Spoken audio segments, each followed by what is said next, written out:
Good morning and welcome back. आज हम राजनीति भूगोल का जो टॉपिक था, राज्यों के तत्व, क्षेत्र या टेरिटरी, उसी को हम आगे पढ़ेंगे।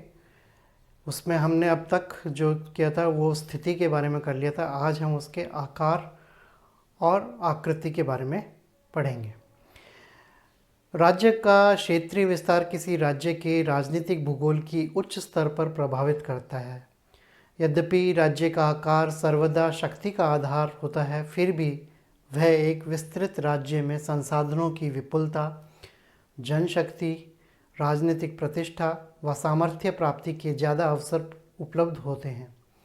राज्य के लिए विस्तृत क्षेत्र का न होना उसके लिए समस्याप्रद हो सकता है। कृषि, उद्योग, परिवहन, वाणिज्य आदि का विकास छोटे आकार वाले राज्यों में ढंग से नहीं हो पाता। विस्तृत राज्यों में कभी राष्ट्रीय एकता का खतरा भी हो सकता है। आकार का सीधा संबंध अनेक प्रकार से प्रभावी राष्ट्रीय नियंत्रण की समस्याओं एवं संगठन से है।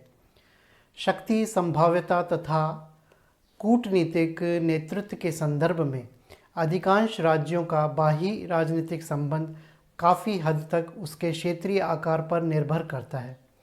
अधिकांश विद्वान राज्य के आकार के साथ उनके आर्थिक एवं राजनीतिक नेतृत्व का सकारात्मक संबंध जोड़ते हैं। समसामयिक विषय के हम जो बात कर रहे हैं वो है समसामयिक विश्व के राजनीतिक मानचित्र को अगर हम अपने मनस्पटल में डालें तो अधिकांश शक्तिशाली राज्यों के पास बहुत बड़ा आकार है, जबकि छोटे आकार के राज्य सैनिक शक्ति, संभाव्यता के संदर्भ में व्यवहार्य नहीं हैं। राष्ट्रीय शक्ति के दो महत्वपूर्ण तत्व संसाधन एवं जनसंख्या पर्याप्त मात्रा में बड़े राज्यों में पाए जाते हैं, जबकि मध्यम एवं छोटे आकार के राज्यों में इन दोनों तत्वों में पर्याप्त अपर्याप्तता अथवा कमी देखने को हमें मिलती है। इतिहास राज्यों के मध्य क्षेत्रीय विस्तार के लिए संघर्षों से भरा पड़ा है। अभी भी देख रहे हैं हम कि चीन बहुत अपने विस्तारवादी नीतियों के तहत भारत को उकसा रहा है, क्योंकि भूतकाल में दूसरे राज्य राजनीतिक इकाइयों के साथ प्रत्यक्ष सैनिक संघर्षों के द्वारा अपना क्षेत्रीय विस्तार करते थे। उनके क्षेत्रीय विस्तार का प्रत्यक्ष परिणाम यह होता था कि उनके राजनीतिक शक्ति तथा सैनिक क्षमताओं में मात्रात्मक एवं गुणात्मक वृद्धि हो जाती थी। वर्तमान समय में भी राज्य अप्रत्यक्ष रूप से क्षेत्रीय विस्तार के लिए संघर्षरत है, जिससे कि अधिक से अधिक राजनीतिक इकाइयाँ उनके राजनीतिक, सैनिक, सामरिक,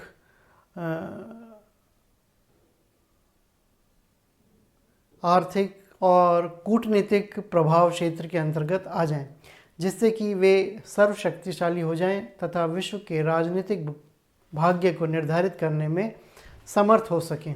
जैसा कि अभी हम देख रहे हैं, चीन जो भारत के लद्दाख क्षेत्र में अतिक्रमण की कोशिश कर रहा है, उसका जो मूड इसी चीज़ को लेकर है कि अपनी विस्तारवादी नीति को लेकर कि विश्व में एक आर्थिक संपन्न क्षेत्र के रूप में वो अपना प्रभुत्व स्थापित कर सके। राज्य के आकार की सार्थकता तब सिद्ध होती है जब विभिन्न क्षेत्र समुचित रूप से संगठित हों एवं परिवहन साधनों द्वारा जुड़े हों, क्योंकि वृहत आकार वाले राज्यों में भौगोलिक एवं सांस्कृतिक विविधता देखने को मिलती है। भौगोलिक और सांस्कृतिक विविधता होने पर क्षेत्रवाद की समस्या भी देखने को मिल जाती है। भारत के अंदर जब भी हिंदी का हम बढ़ावा देने की कोशिश करते हैं, उसका परिणाम हमें क्या देखने को मिलता है कि तमिलनाडु के अंदर केंद्र विरोधी बातें शुरू हो जाती हैं। तो वो एक सांस्कृतिक समस्या हमारे को देखने को मिलती है। राज्य के आकार की जो अवधारणा निश्चित न होकर आनुपातिक होती है। अनेक राजनीतिक भूगोलवेताओं ने विश्व के राज्यों के विस्तार के आधार पर वर्गीकरण प्रस्तुत किए हैं। वाल्केनबर्ग एवं स्टोज ने 1954 में क्षेत्रफल तथा जनसंख्या के आधार पर राज्य को 7 वर्गों में विभाजित किया। विशालकाय राज्य, बहुत बड़े बड़े, वृहत्तर राज्य उससे थोड़े छोटे, वृहत राज्य उससे थोड़े और छोटे, मध्यम आकार के राज्य, लघु राज्य, लघुतम राज्य और सूक्ष्म आकार के राज्य। पाउंड्स ने विश्व के राज्यों का औसत आकार निकाला है, जो लगभग 10,40,000 वर्ग किलोमीटर या फिर मीलों में हम बात करें तो 3,90,000 वर्ग मील है। यह आकार बोलीविया, कोलंबिया तथा मिस्र के आकार के लगभग है। आधे से अधिक राज्यों का आकार, या अधिक राज्य जो हम बात कर रहे हैं, ये आधे से अधिक राज्य हैं जो आधे से अधिक राज्य जो पूरे विश्व को हम देशों में अगर बात करें, देशों में विभक्त कर लें तो राष्ट्र जो हैं उनकी बात हो रही है। मैंने पहले भी आपको अपने पूर्व के व्याख्यानों में बताया है कि राजनीति भूगोल में राज्य शब्द का प्रयोग हम राष्ट्र के लिए ही करते हैं। हालांकि जो ये बात कर रहे थे हम आधे से अधिक राज्यों की, आधे से अधिक जो राज्य हैं उनका आकार 25,000 से 2.5 लाख वर्ग किलोमीटर के मध्य है। हालांकि पिछले कुछ दशकों में अनेकों नवीन एवं संप्रभु राज्यों का उदय हुआ है। ये नवीन और संप्रभु राज्य जो उदय हुए ये सोवियत रूस के विखंडन के बाद देखने को मिले हमें, जिससे पाउंड्स के मॉडल में सुधार की आवश्यकता हमारे को देखने को मिलती है। विशेषकर औसत आकार के राज्य वर्ग तथा सूक्ष्म आकार के राज्य वर्ग में सुधार की पर्याप्त संभावना बनती है। 1972 में डी ब्लिज ने भी क्षेत्रीय विस्तार का जो आकार है उसके आधार पर राज्यों का वर्गीकरण किया था। उन्होंने अत्यंत लघु राज्य बताए थे जिनका क्षेत्रफल बात करें तो हम 1,60,000 से वर्ग किलोमीटर से कम देखने को मिलता है। इस तरीके के जो देश हैं या राज्य हैं वह लाइबेरिया, श्रीलंका, पनामा और नीदरलैंड। ऐसे लघु राज्यों में उन्होंने विभक्त किया। उनका जो क्षेत्रफल इन्होंने माना वो 1,60,000 से 9,60,000 के मध्य उसका क्षेत्रफल इन्होंने निर्धारित किया ब्लिज महोदय ने। और इसके अगर उदाहरण की बात करें तो हम नाइजीरिया, फ्रांस, पाकिस्तान, इक्वाडोर। फिर मध्यम आकार के राज्य जिनका क्षेत्रफल 9,60,000 से 22,40,000 के मध्य माना, उसमें हम जो मुख्य देश या राष्ट्र जिनको शामिल कर सकते हैं वो हैं मैक्सिको, लीबिया, सऊदी अरब और मंगोलिया। वृहत राज्य जिनका क्षेत्रफल 22,40,000 से 160 लाख के मध्य है, उसमें कनाडा, संयुक्त राज्य अमेरिका, चीन, ब्राज़ील इनको हम रख सकते हैं। और वृहत्तर राज्य जो बहुत बड़े, वो एक पूरे विश्व का अगर मानचित्र आपके दिमाग में अगर घूम रहा है तो उसमें केवल एक ही सही सटीक उतरेगा इसमें, वो है सोवियत रूस, क्योंकि उसका क्षेत्रफल इन सभी से सर्वाधिक देखने को हमें मिलता है। 1965 में शॉर्ले, हैगेट तथा स्टेरडॉट ने राज्यों के आकार को मापने के लिए एक माप पैमाना विकसित किया जिसे उन लोगों ने जी मापक कहा। अंग्रेजी का जो जी शब्द है उसके आधार पर उसका नाम रखा जी मापक। यह मापक जो है पृथ्वी के क्षेत्र पर आधारित है। जी मापक किसी राज्य अथवा देश के क्षेत्रफल का पृथ्वी के कुल क्षेत्रफल के संदर्भ में लघु गणितीय अनुपात प्रस्तुत करता है, लॉगरिथम रेशो ये प्रेजेंट करता है, जिसको निम्न सूत्र से हम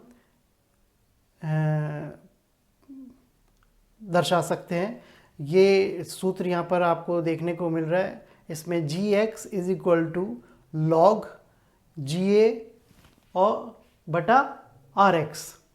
इसमें जो GA है वो पृथ्वी का क्षेत्रफल है, RX है राज्य का क्षेत्रफल, और उपरोक्त सूत्र के आधार पर उन्होंने विश्व के कुछ सर्वाधिक बड़े और कुछ छोटे राज्यों का जो जी मापक निकाला, उसमें हमने देखा कि सोवियत रूस का जी मापक 1.35 निकलता है, और जबकि वेटिकन सिटी का जो जी मापक है वो 9.105 है। निष्कर्ष रूप में हम कह सकते हैं कि यदि क्षेत्रफल के आधार पर राज्य की शक्ति की गणना की जाए तो जी मापक द्वारा उनकी स्थिति की गणना की जा सकती है। इसमें GX मान जिस देश का जितना कम होगा उतना ही शक्तिशाली माना जाएगा, लेकिन वर्तमान समय में राज्यों की शक्ति हेतु आकार की अपेक्षा उनकी अर्थव्यवस्था, संसाधन व जनसंख्या गुणवत्ता अधिक प्रभावी कारक हैं। इस प्रकार उपयुक्त मापक से सीमित उद्देश्य की ही पूर्ति हो पाती है। ये हम बात कर रहे हैं अभी, सारी हमने जो बात की है ये थी राज्य के आकार के बारे में। बड़े राज्य, मध्यम राज्य और छोटे राज्य, ये बड़ा पैमाना है जिसके तहत हम इनको विभक्त करते हैं और इसी कैटेगरी के अनुसार हम इनका अध्ययन करते हैं। लेकिन अब जो तत्व हम बात कर रहे हैं क्षेत्र का, वो है उसकी आकृति। राज्यों के स्थानिक तत्वों में आकृति एक महत्वपूर्ण तत्व है। राज्यों की आकृति का उसकी सीमाओं के स्वरूप, परिवहन तंत्र, जनसंख्या का सामाजिक लगाव आदि बातों पर प्रत्यक्ष प्रभाव पड़ता है। राज्य की लंबाई और चौड़ाई के आनुपातिक गठन से उसकी आकृति निश्चित होती है, जो राज्य की अर्थव्यवस्था व कार्य प्रणाली के स्वरूप को निर्धारित करती है। अतः राज्यों की आकृति के अध्ययन का विशेष महत्व है। राज्य की आकृति जितनी ही सुगठित होगी उतनी ही उसकी सीमा की लंबाई क्षेत्रफल के अनुपात में छोटी होगी। सिद्धांततः किसी राज्य की आदर्श आकृति पूर्ण वृत्त है जिसके केंद्र में राजधानी की स्थिति हो। इस स्थित राज्य की सीमावर्ती भाग राजधानी के बराबर दूरी पर स्थित होते हैं। ऐसे राज्यों में सीमावर्ती क्षेत्र में भी न्यूनतम लागत पर प्रभावी संचार, वाणिज्य व सुरक्षा तंत्र की स्थापना की जा सकती है तथा उस क्षेत्र की जनसंख्या को राज्य की मुख्य धारा से जोड़े रखने में हमें सहायता मिलती है। राज्य की आकृति जितनी ही इस आदर्श स्थिति से विचलित होती जाती है उतनी ही सीमा संबंधी, अर्थव्यवस्था, आंतरिक प्रशासन और सुरक्षा संबंधी समस्याओं में वृद्धि होती जाती है। सीमावर्ती भागों के दूरस्थ स्थित होने पर प्रभावी प्रशासन संभव नहीं हो पाता है, जिससे अलगाववाद की समस्या देखने को मिलती है। ऐसी स्थिति में केंद्र द्वारा प्रशासनिक कार्यों में अपेक्षाकृत अधिक पैसा खर्च करना पड़ता है, जिससे धन का उपयोग अर्थव्यवस्था सुधार संबंधी कार्यों में ना होकर अन्य कार्यों में लगाना पड़ता है। विश्व के राज्यों में अनेक आकृति भिन्नताएं दृष्टिगत होती हैं, जिन्हें हम निम्न रूप में मोटे तौर पर प्रस्तुत कर सकते हैं। पहला है लंबाकार राज्य। लंबाकार राज्य आते ही अपने मनस्पटल में जो देश का नाम आता है वो है चिली। दक्षिणी अमेरिका का जो राज्य है, पश्चिमी तट के ऊपर दक्षिणी छोर से उत्तर की तरफ में बढ़ता हुआ जा रहा है। बिल्कुल पतला सा ये है, तो सीधा नाम हमारा उसी पर जाता है सबसे पहले। इन राज्यों की लंबाई सामान्यतः चौड़ाई की अपेक्षा 6 गुना होती है। इस आकृति का सर्वोत्तम उदाहरण चिली है, जो उत्तर से दक्षिण में 4160 किलोमीटर लंबा तथा पूर्व से पश्चिम में 160 किलोमीटर चौड़ा है। अन्य राज्य नॉर्वे, स्वीडन, इटली, वियतनाम आदि हैं। ऐसी आकृति वाले राज्यों में सीमा सुरक्षा, परिवहन तंत्र, आंतरिक प्रशासन हेतु अनेक कठिनाइयां हमारे को देखने को मिलती हैं। यदि राज्य का विस्तार उत्तर दक्षिण अधिक है तो उसमें जलवायु प्रदेश और कृषि उपजों की भिन्नता संभव होती है। लंबाकार राज्यों में जनसंख्या का सामाजिक लगाव न्यून हो जाता है। अनेक भाग सामाजिक आर्थिक विविधता लिए हुए होते हैं और राज्य में अपकेंद्री बल कार्य करने लग जाते हैं। कभी कभी राज्यों के बहुत से क्षेत्र जो हैं वो अपनी राजधानी से तो दूरस्थ होते हैं, पर समीपवर्ती राज्यों की राजधानियों के अपेक्षाकृत निकट होते हैं, जिससे क्षेत्रीय अलगाववाद की समस्या उत्पन्न होती है। ये मानचित्र आप यहाँ पर देख रहे हैं, इसमें विभिन्न जो हम बता रहे हैं आकृतियों में हमने जो विभक्त किया है वो सारी इसमें दर्शाई हुई है। दूसरा है सुसंबद्ध आकृति या कॉम्पैक्ट शेप। सैद्धांतिक रूप से सुसंबद्ध आकृति को आदर्श आकृति माना जाता है। इस प्रकार के राज्यों में केंद्रीय भाग में से जो परिधीय क्षेत्रों की दूरी है वो लगभग बराबर सी होती है तथा राजधानी सामान्यतया मध्यवर्ती भागों में अवस्थित होती है। परंतु आदर्श सुसंबद्ध आकृति वाले राज्यों की संख्या बहुत कम या नगण्य है। वैसे विद्वानों के अनुसार फ्रांस की आकृति सुसंबद्ध तथा कुछ हद तक आदर्श है। शायद इसीलिए फ्रांस का राजनीतिक भौगोलिक संगठन अन्य राज्यों की तरह परिवर्तनशील नहीं है, और ऐसा माना जाता है कि फ्रांस की भू राजनीतिक स्थिरता को सबसे बड़ा कारण उसकी सुसंबद्ध जो आकृति है वो ही है। सुसंबद्ध आकृति के कई हमें राजनीतिक लाभ मिलते हैं। यह आकृति एक तो सुरक्षा के दृष्टिकोण से लाभदायक होती है, क्योंकि इसमें अपेक्षाकृत कम लंबी सीमाएं की रक्षा करनी पड़ती है। दूसरा, ऐसे राज्यों में संचार और परिवहन के साधनों का पर्याप्त विकास होता है। पूरा राज्य संपूर्ण रूप से एकीकृत अंतर संबंधित रहता है, जिससे संपूर्ण क्षेत्रों पर प्रभावशाली प्रशासनिक नियंत्रण संभव हो पाता है। तीसरा, आंतरिक सामाजिक सहयोग के कारण राजनीतिक स्थिरता बनाए रखने में सहायता मिलती है। अगर बहुत बड़ा भौगोलिक आकार के कारण सामाजिक समूह तथा भौतिक वातावरण में विविधता है, तो भी संचार माध्यम की सहायता से विविधता को संयोजन में आसानी से परिवर्तित किया जाता है। और चौथा, यहाँ पर केंद्राभिमुखी शक्तियाँ तथा राज्य विचार काफ़ी प्रबल रहती हैं। वाल्केन वर्ग के अनुसार सुसंबद्धता राज्य को घेरने वाली वृत्त की परिधि तथा राज्य की वास्तविक सीमाओं की लंबाई के अनुपात को कहते हैं। कम अनुपात राज्य की अधिक सुसंबद्धता को प्रदर्शित करता है। उन्होंने जो सुसंबद्धता का अनुपात निकाला वो फ्रांस के लिए मात्र 2 आता है, जो उसकी आदर्श आकृति को प्रमाणित करता है। दूसरी ओर नॉर्वे का अनुपात 11 आया है, जो आदर्श आकृति से काफ़ी अधिक विचलन का सूचक हमें शो करता है। पाउंड्स ने भी सुसंबद्धता सूचकांक की गणना की है, जिसमें न्यूनतम सीमा उस वृत्त को माना गया है जो राज्य के क्षेत्र को आवृत करता है। सुसंबद्ध राज्यों में अंतर्निहित मजबूतियों के बावजूद सभी सुसंबद्ध राज्यों के आंतरिक भू राजनीतिक संगठन में स्थिरता नहीं होती है। जैसे रोमानिया की आकृति सुसंबद्ध है, फिर भी वहाँ पर जातीय समस्याएं काफ़ी होती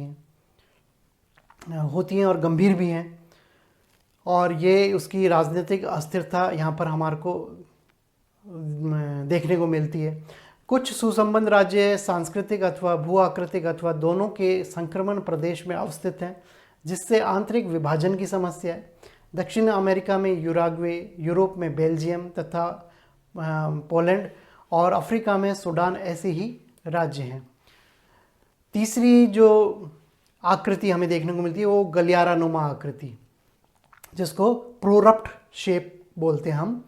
इस प्रकार की आकृति कुछ हद तक सुसंबद्ध होती है, परंतु इसके लिए किसी एक क्षेत्र का संकीर्ण विस्तार एक गलियारे के रूप में मुख्य भूमि से अलग अथवा लंबाकार होता है। इस प्रकार का संकीर्ण विस्तार सामरिक दृष्टिकोण से भी किया जाता है।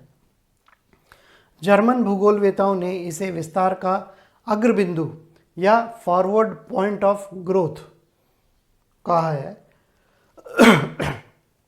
तथा इसकी तुलना पौधे की युवा टहनी से की है। इस आकृति के कई राज्यों के उदाहरण दिए जा सकते हैं, जैसे म्यांमार, जिसका एक संकीर्ण क्षेत्र मलय प्रायद्वीप में घुसा हुआ है, इसी तरह का राज्य है। यह आकृति सुरक्षा कारणों से अंग्रेज़ों द्वारा बनाई गई थी। अफ्रीका में जायरे एक गलियारानुमा आकृति वाला राज्य है। अन्य दृष्टि से यह सुसंबद्ध राज्य है, परंतु इसके दो संकीर्ण प्रक्षेपित विस्तार हैं।